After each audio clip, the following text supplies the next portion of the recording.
Welcome to SSG law academy. आज हम करने वाले हैं the charter of United Nation. Charter of United Nation की क्या इंपॉर्टेंस है, आई डोंट थिंक सो कि इसकी मुझे बात बतानी चाहिए। हर किसी सिलेबस में जिसमें इंटरनेशनल लॉ आता है, ये चार्टर से ही अराउंड 4 to 5 क्वेश्चंस आते हैं। अपार्ट फ्रॉम दैट, अगर आप यूपी को टारगेट करके प्रिपरेशन कर रहे हैं तो वहाँ तो 15 क्वेश्चंस यहाँ से फॉल करते हैं। अगर आप नेट का एग्ज़ाम दे रहे हैं तो भी ये सिलेबस में है और यहाँ से क्वेश्चंस आते हैं। ठीक है, यहाँ का सिलेबस बहुत इजी है बट लोग पढ़ते नहीं हैं, इसलिए क्वेश्चंस नहीं कर पाते। लेकिन ये कुछ सेट हैं, मतलब थोड़े से ही ऐसे आर्टिकल्स हैं जिन्हें हमें पढ़ना पड़ेगा और जिनसे हम मेजॉरिटी ऑफ एग्ज़ाम्स जो हैं वो आसानी से क्रैक कर सकते हैं। तो आज हम उसी सीरीज़ में फर्स्ट वीडियो लेके आए हैं, जिसमें हम chapter number 1 plus chapter number 2 पढ़ेंगे और साथ में हम प्रीवियस ईयर के कुछ प्रीवियस ईयर क्वेश्चंस हैं जो हम सॉल्व करेंगे, ताकि हमें ये भी पता चलता रहे कि कैसे क्वेश्चंस अब तक आए हैं। बहुत आसान है, लेट्स गो। तो सबसे पहले शुरुआत करते हैं। एक सैन फ्रांसिस्को 1945 में एक मीटिंग हुई थी। ठीक है, इसकी इम्पोर्टेंस क्या है कि यहीं से जो है वो बर्थ हुआ था यूएनओ का। ठीक है, अब बर्थ का मतलब क्या है, यहाँ पे सैन फ्रांसिस्को एक प्लेस है जहाँ पे सारे मेंबर्स इनवाइट थे। सारे मेंबर्स मतलब जो करंट मेंबर्स हैं या कंट्रीज़ हैं वो सब इनवाइट थे कि आप आइए, हम एक ऐसा इंटरनेशनल ऑर्गेनाइजेशन बना रहे हैं। तो हर कोई जो उसमें आके साइन करेगा एक ट्रीटी को, वो मेंबर बन जाएगा। तो फर्स्ट डे सैन फ्रांसिस्को में 50 कंट्रीज़ ने साइन कर दिया और लास्ट डे 51st कंट्री बनी पोलैंड। ये क्वेश्चन हमेशा आता ही है, तो इसलिए मैं इसको स्पेसिफिकली बता रही हूँ। तो पोलैंड 51st कंट्री बनी। तो इस तरीके से जो इसके ओरिजिनल मेंबर्स हैं वो हो गए कितने, 51। ठीक है, तो यहाँ पे सैन फ्रांसिस्को में बर्थ हुआ यूएनओ का और यहीं पे जो है वो चार्टर और ये सब ऑर्गेनाइजेशन बनी। तो सबसे पहले हम इसका देख लेते हैं प्रियम्बल। प्रियम्बल कहता है we the people of United Nation determine. अच्छा, प्रियम्बल की इम्पोर्टेंस इसलिए भी है कि यूएनओ की प्रियम्बल से ही इंडियन कॉन्स्टिट्यूशन का प्रियम्बल लिया गया है। ठीक है, the source of Indian constitution preamble is the preamble of UNO. ठीक है, ये भी क्वेश्चन जो है वो आता है। We the people of United Nations determine to save succeeding generation from the scourge of war which twice in our lives time has brought untold sorrow to mankind and to reaffirm faith in fundamental human rights। Basically ये इसलिए organisation को बनाया जा रहा है ताकि हम अपनी succeeding generation, that means future generation को रोक सकें वॉर से। वॉर का जो दुख हमारी जनरेशन, मतलब दैट टाइम 1945 के जो पीपल हैं उन्होंने ये कहा है कि वॉर का जो हम लोगों ने सोरो किया है, जो दुख झेला है, वो हमारी सक्सीडिंग जनरेशन ना झेले। अब यहाँ एक बात कहिए, which twice in our life time, it means first world war और सेकेंड वर्ल्ड वॉर की बात हो रही है, क्योंकि सेकेंड वर्ल्ड वॉर के बाद ही यूएनओ जो है वो कॉन्स्टिट्यूट हुआ था और बोर्न हुआ था। ठीक है, and to affirm faith in fundamental human rights, और हमारी सक्सीडिंग जनरेशन और हम इसमें फेथ रखें फंडामेंटल ह्यूमन राइट्स में। In the dignity and worth of human person, हम डिग्निटी और वर्थ जो है ह्यूमन पर्सन का उसमें फेथ रखें। In the equal rights of the man and women, equal rights हो मैन और वुमेन को, and of the nations large and small, irrespective of कि नेशन बड़ा है कि छोटा है, and to establish conditions under which justice and respect for the obligation arise from treaties and other source of international law can be maintained, and to promote social progress, better standard of life in our larger freedom। Promote करें social progress को और better standard of life को in larger freedom में। Guys ये सब इसलिए भी पढ़ रही हूँ मैं क्योंकि हमेशा ये भी क्वेश्चंस कहीं ना कहीं से आ जाता है कि what is the purpose of UNO. तो ये पर्पस हमें प्रियम्बल बता रहा है। ठीक है, और वो क्या बता रहा है कि हम ह्यूमन राइट्स में फेथ रखें।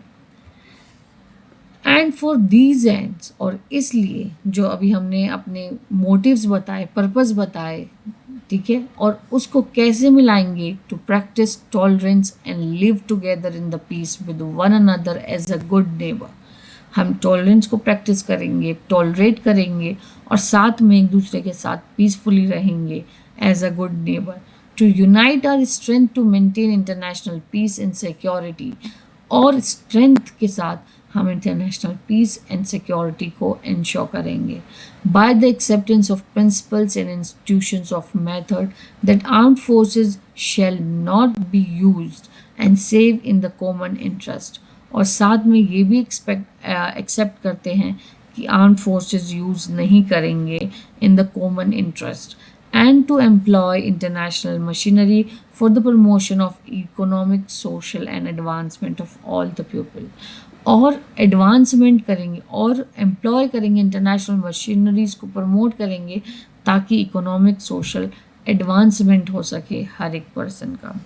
Have resolve to combine our efforts to accomplish these aims. जो अभी हमने एम्स पढ़े, ये एम्स थे, ठीक है। अब इसको हम कैसे अकम्प्लिश करेंगे?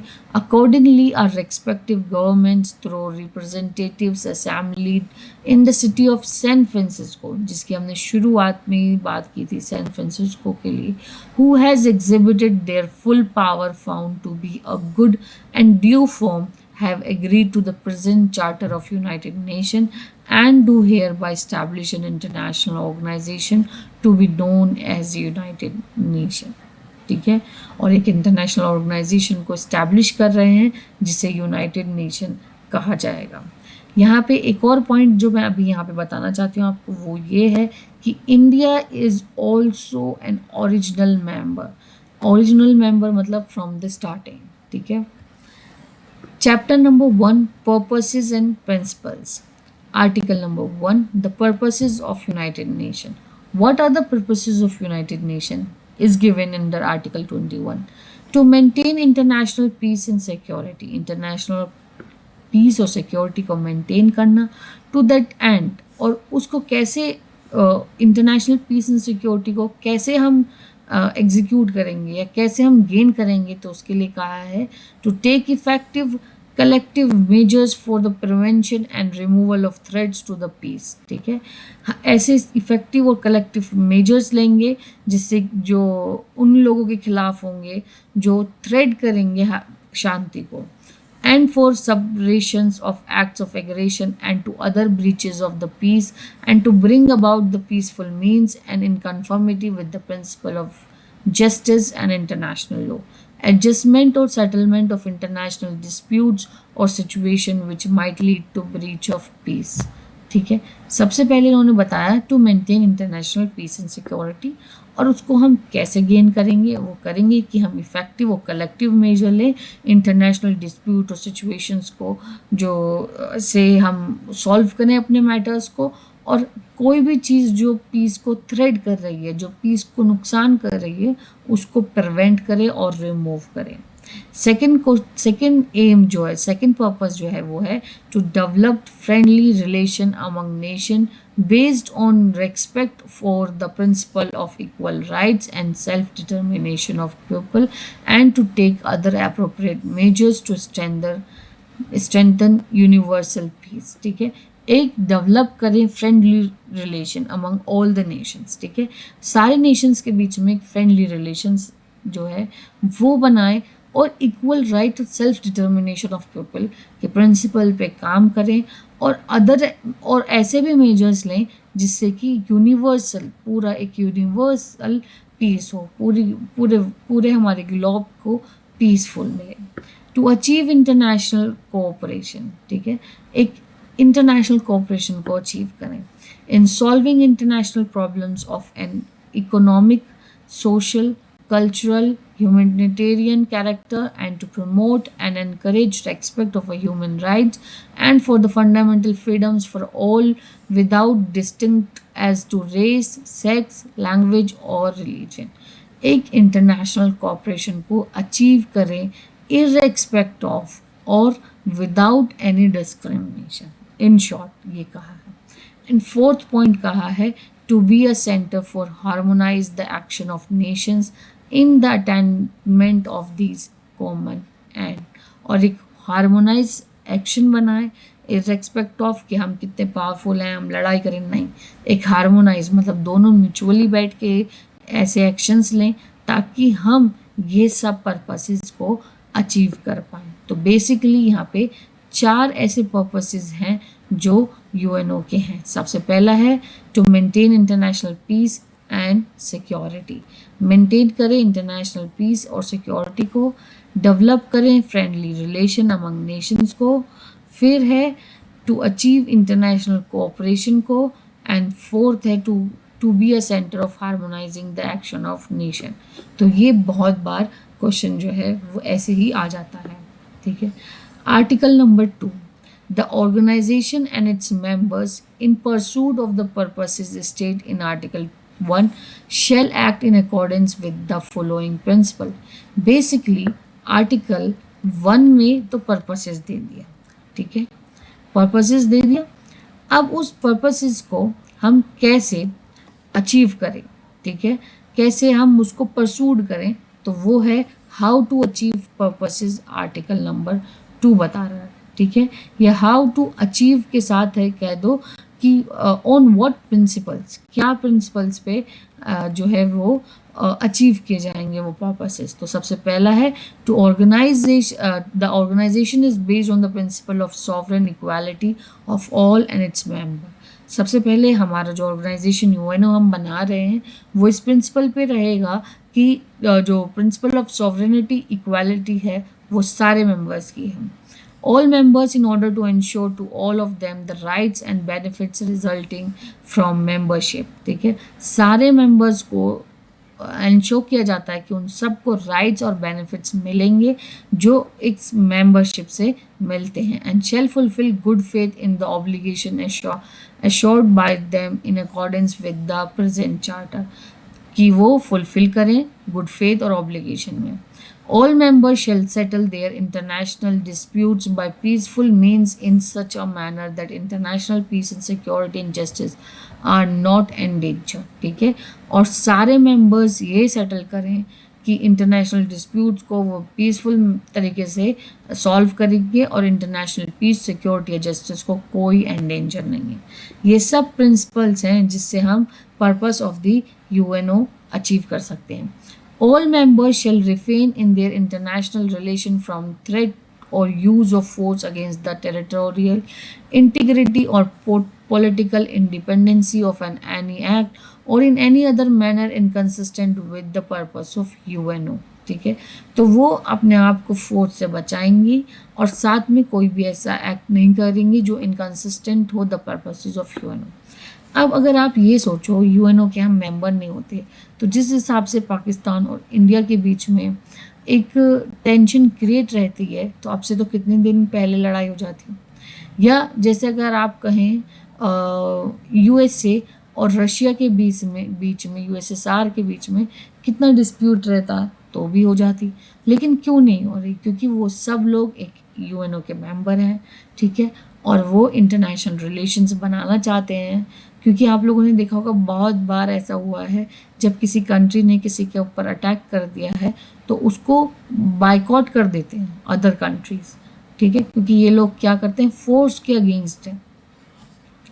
All members shell give United nation and every assistance in any other action it takes in accordance with the present charter and shall refrain from giving assistance to any state against which the United Nation is taking prevention or enforcement action. देखो यहाँ ये बात आ गई कि जैसे ही present action United nation के जो members हैं वो एक दूसरे की हेल्प करेंगे, असिस्ट करेंगे और साथ में रुक भी जाएंगे अगर कोई यूएनओ का मेंबर जो है वो वोलेशन कर रहा है और पर्पसेस के खिलाफ जा रहा है। The organisation shall ensure that the state which are not a members of United Nation act in accordance with these principle so far as may be necessary for the maintenance of international peace and security।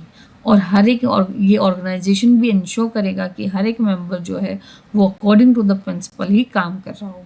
तो अगर आप 4 की बात करें तो यहाँ पे force को रोकने की बात की गई है। अगर आप 5 की बात करें तो यहाँ पे क्या बात की गई है कि आप उसको हेल्प नहीं करेंगे अगर कोई वॉयलेशन कर रहा है, फोर्स यूज़ कर रहा है। और 6 बात करता है कि ये ऑर्गेनाइजेशन इंश्योर करेगी कि सारे मेंबर्स जो हैं वो यूएनओ के जो हैं वो according to the purposes of UNO चल रहे हों। 7 बात करता है nothing contain in the present charter shall authorise the United Nation to intervene in a matter which are essentially within the domestic jurisdiction of any state or shall request the members of to submit such matter to settlement under the present charter, but this principle shall not prejudice the application of enforcement measure under chapter number 7. guys सबसे पहले तो ये जो word है domestic jurisdiction, ये आप लोगों ने क्वेश्चंस में भी देखा होगा और ये बहुत आता है। ये कहा गया है कि जो प्रेजेंट चार्टर है ना यूएनओ का, वो इंटरविन नहीं करता किसी के डोमेस्टिक जुरिडिक्शंस को लेकर, ठीक है। लेकिन साथ में ये भी कहता है अगर कोई ऐसी चीज़ आ गई जहाँ पे आप एप्लीकेशन दे रहे हैं तो उसको इन्फोर्स कर देगा, ठीक है। डोमेस्टिक जुरिडिक्शन क्या होता है? अब ये जैसे सपोज करो ये इंडिया है, ठीक है, तो हमारा अपना खुद का जुरिडिक्शन है। हम इसके अंदर कितने मैटर्स हैं जो खुद सॉल्व करते हैं। हमारे पास हाई कोर्ट्स हैं, हमारे पास सुप्रीम कोर्ट्स हैं, हमारे पास डिस्ट्रिक्ट कोर्ट्स हैं, तो हम इस यहाँ पे जाएंगे और सॉल्व करेंगे, ठीक है। अब हम सपोज करो कोई डिस्ट्रिक्ट कोर्ट का डिसीजन है, बाहर जाके करेंगे क्या? नहीं, ये हमारा डोमेस्टिक जुरिडिक्शन है जिस पे हम हैं, तो इसमें यूएनओ का कोई इंटरफेरेंस नहीं होगा। गाइज यहाँ से एमसीक्यू का बहुत जो रिपीटेड क्वेश्चन आता है वो ये आता है कि डोमेस्टिक जुरिडिक्शन किस सबसेक्शन में है, तो वो है आर्टिकल 2 सबसेक्शन 7 में, ठीक है। ये लिखने की बात है।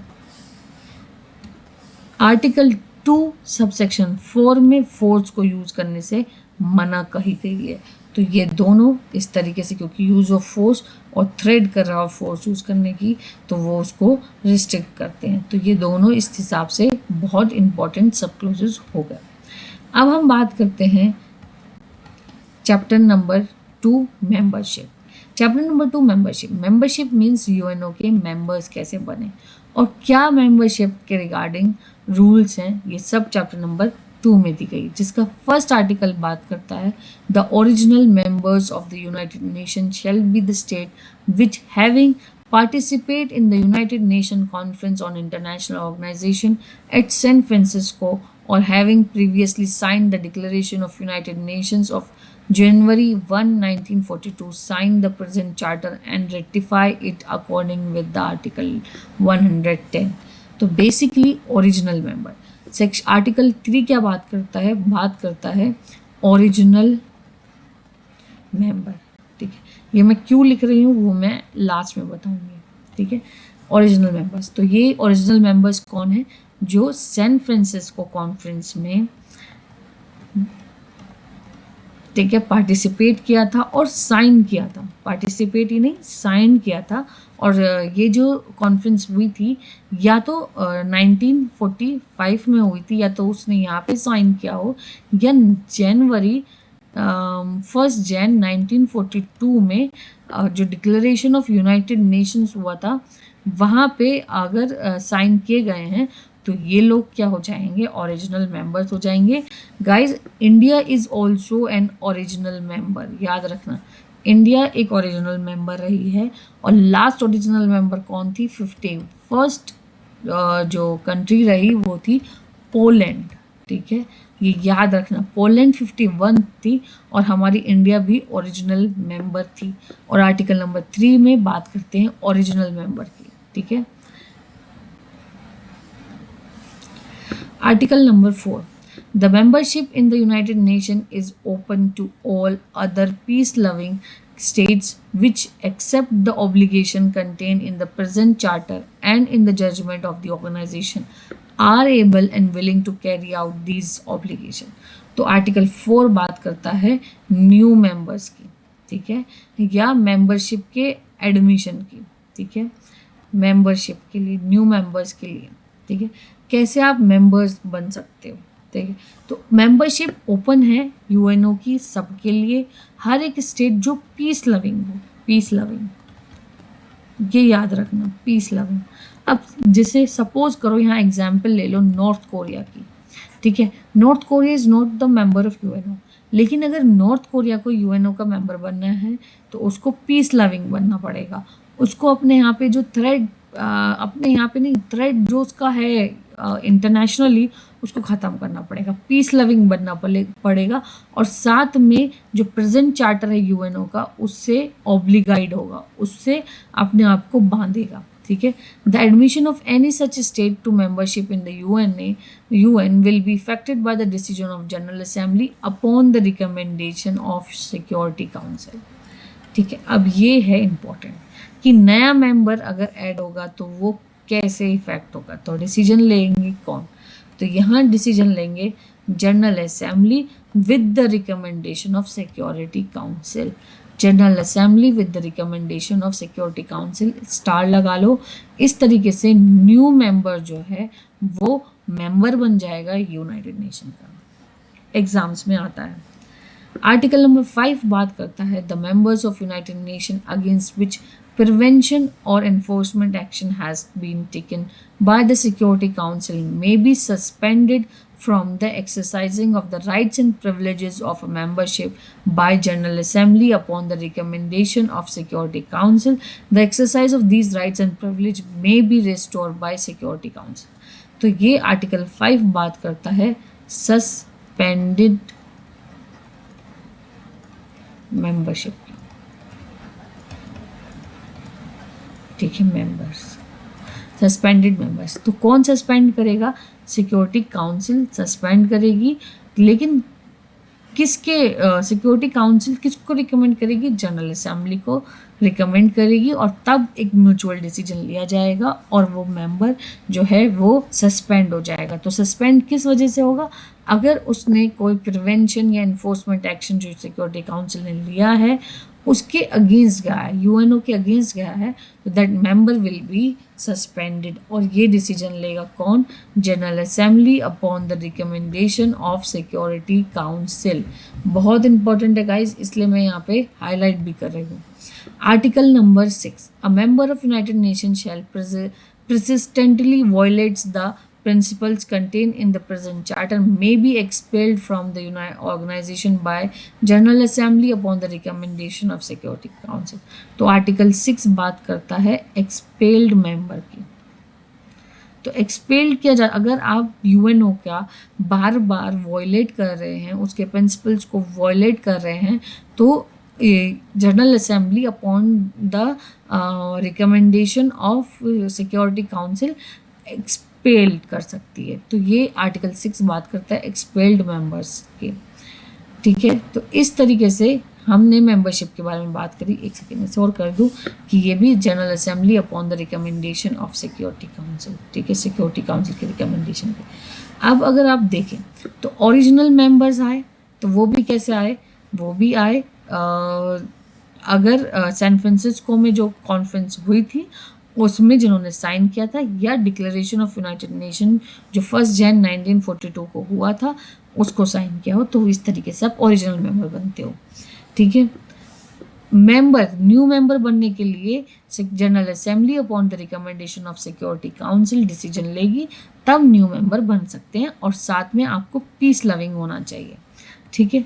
सस्पेंडेड मेंबर, सस्पेंड कैसे किया जाएगा, General Assembly upon the recommendation of Security Council. और क्यों, क्योंकि उसने प्रिवेंशन और enforcement against action has been taken by Security Council. Security Council ने इसके खिलाफ, मेंबर के खिलाफ एक एक्शन लिया है, तो वो सस्पेंड हो गए हैं। और अपॉन किसके, general Assembly upon the recommendation of Security council के। और सेम वेज एक्सपेल्ड हो रहा है कोई member, general Assembly upon the recommendation of Security Council, ठीक है। इस तरीके से याद कर लो। एक और इसे इन शॉर्ट में बता देती हूँ। आर्टिकल 3 बात करता है ओरिजिनल मेंबर्स की, आर्टिकल 4 बात करता है न्यू मेंबर्स की, आर्टिकल 5 बात करता है सस्पेंडेड मेंबर्स की, और आर्टिकल 6 बात करता है एक्सपेल्ड मेंबर्स की। तो ये क्वेश्चन पूछ लेंगे, ठीक है। अब आ जाते हैं इसके चैप्टर नंबर 3 ऑर्गन्स, जिसका नाम है ऑर्गन्स, और आर्टिकल है 7।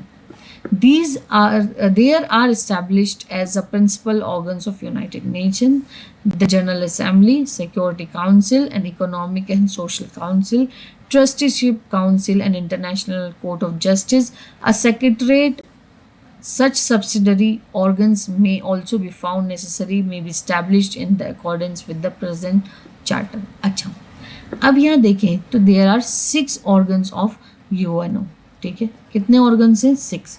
सबसे पहला है जनरल असेंबली, सेकंड पे है सिक्योरिटी काउंसिल, थर्ड पे है Economic and Social council, fourth पे है ट्रस्टीशिप काउंसिल, एंड फिफ्थ पे है इंटरनेशनल कोर्ट ऑफ जस्टिस, और sixth last but not the least पे है सेक्रेटरीट. ठीक है, ये इसके ऑर्गेनाइजेशन हो गए. अब गाइज इसका एक सीक्वेंस है. हमेशा क्वेश्चन जो आता है वो ये भी आता है कि सीक्वेंस में लगाओ. जैसे नेट की जो फॉर्मेट है उसमें सीक्वेंसेस आ जाते हैं ऑर्गन्स के, कि according to article 4, article 7 what are the sequence of the organs of the UNO. तो सबसे पहले क्या आता है? General assembly. जनरल असेंबली का मतलब है यहाँ पे पार्लियामेंट. ठीक है, इस तरीके से आप इसे याद कर लो. सबसे पहले आएंगे पार्लियामेंट. ठीक है, जब पार्लियामेंट आ जाएगी तो अब हम पार्लियामेंट से क्या बनाएंगे? कैबिनेट बनाएंगे. तो कैबिनेट का काम जो है वो सिमिलर है सिक्योरिटी काउंसिल से. जब कैबिनेट बना दी तो अब हम क्या बनाएंगे? मिनिस्ट्री. तो सबसे पहले हम इकोनॉमिक एंड सोशल काउंसिल बनाएंगे. तो इस तरीके से पहली मिनिस्ट्री बनती है. फिर ट्रस्टीशिप काउंसिल बनेंगे दूसरी. फिर हम जुडिशरी बनाएंगे. जुडिशरी कौन सी है? International court of justice. फिर हम बनाएंगे सेक्रेटरीट. ठीक है, एक और बार इसको रिवाइज कर लो. सबसे पहले आएगा जनरल असेंबली, देन आएगा सिक्योरिटी काउंसिल, देन आएगा Economic and Social council, then आएगा ट्रस्टीशिप काउंसिल, देन आएगा International court of justice, and last आएगा द सेक्रेटरी. ठीक है, तो ये सीक्वेंस है. ये ABCD के फॉर्म में आता है. किसको सीक्वेंस लगाओ? ईजी है. General assembly, security council, economic social council, trusteeship council, International court of justice, secretariat. ठीक है, इस सेक्रेटरीट सबसे लास्ट में आएगा, जनरल असेंबली सबसे पहले आएगा. इस तरीके से इसका सीक्वेंस आप याद रखें. इसके अलावा जो ऑर्गन्स हैं वो इन सब की सब्सिडरी ऑर्गन्स होते हैं.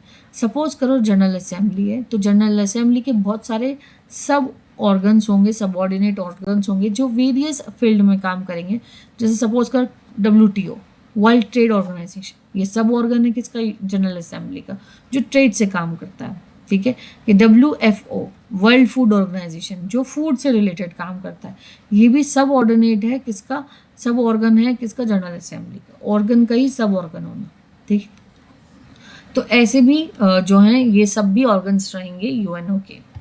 इसके अलावा the United Nation shall place no restriction on the eligibility of men and women to participate in any capacity and under condition of equality in its principal and subsidiary organs. ठीक है, United nation restriction नहीं डालता है किसी भी man या women पे कि वो पार्टिसिपेट करे अपनी कैपेसिटी पे, उन कंडीशंस पे, इक्वालिटी के कंडीशंस पे या प्रिंसिपल्स पे, सब्सिडरी ऑर्गन्स में. ठीक है, तो सब्सिडरी ऑर्गन्स भी बन सकते हैं. तो इस तरीके से हमने कवर कर लिया chapter number 1 plus chapter number 2.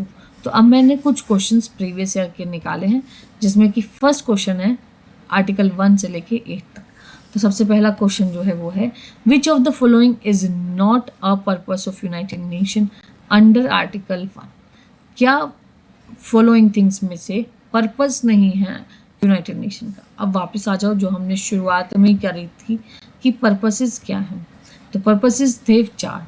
To maintain international peace and security, to develop friendly relation among nations, to achieve international cooperation, and to be a center for harmonizing the action of the nation. ठीक है, अब यहाँ देख लेते हैं.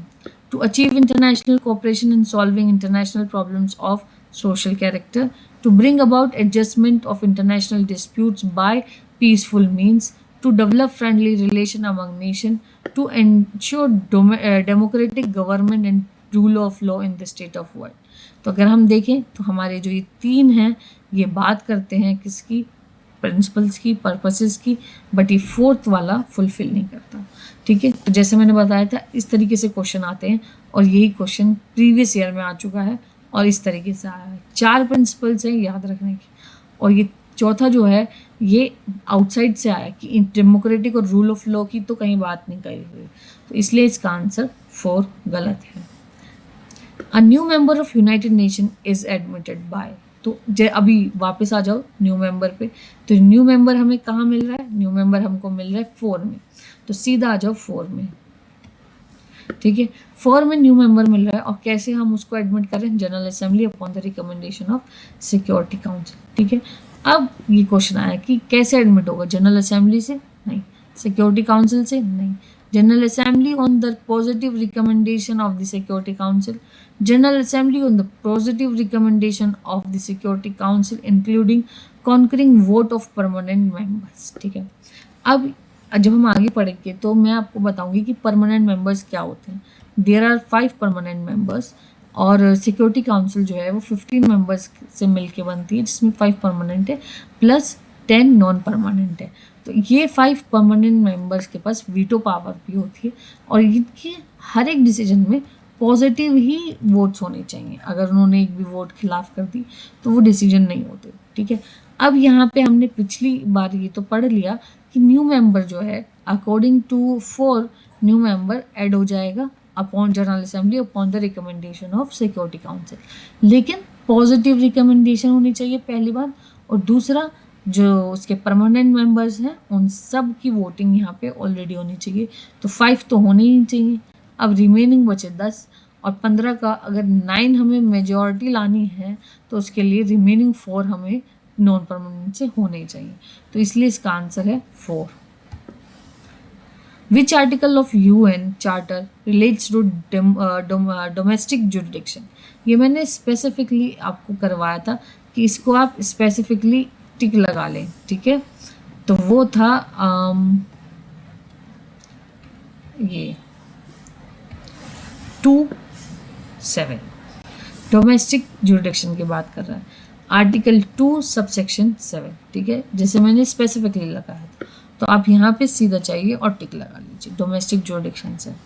फिर आता है विच article of United Nation charter provide for the expulsion of the members state? कौन एक्सपल्जन की बात करता है? अब कॉमन सेंस है कि 3, 4, 5 और 6 बात करते हैं मेंबरशिप की।